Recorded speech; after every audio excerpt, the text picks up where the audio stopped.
Pemirsa, supir mobil truk box tumbur pejalan kaki Samoruma di Jalintim Sumatera KM43, Desa Tanjung Dayang, Ogan Ilir. Akibat peristiwa tersebut, Ciko Uwong ditemukan tewas. Ya Allah. Pecah inilah kondisi truk Nopol B9828NZ yang dikemudikan Dedi Supriyadi, 33 tahun, warga Desa Purworejo, Kecamatan Pasir Sakti, Kabupaten Lampung Timur. Truk numbur pejalan kaki atas nama Kalsum, 67 tahun, pensiunan ASN, warga Desa Tanjung Dayang Utara, Kecamatan Indralayu Selatan, Ogan Ilir.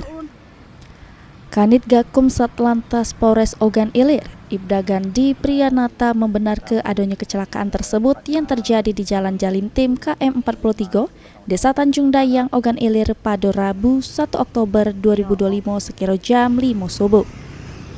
Diduga sopir ngantuk sehingga lepas kendali ke arah kiri jalan sampai nomor pejalan kaki serta nomor bagian depan rumah warga.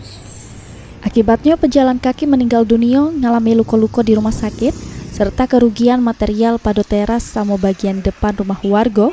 Ini sopir beserta mobil truk ditahan di Satlantas Polres Ogan Ilir guna proses lebih lanjut. Ada mobil box warna putih itu menabrak pejalan kaki di kilometer 43 di Kecamatan Indralaya Selatan. Ya, kronologis Pak. Untuk kronologis kejadian pada saat itu kendaraan mobil box ini datang dari arah Indralaya tujuan ke Tanjung Raja.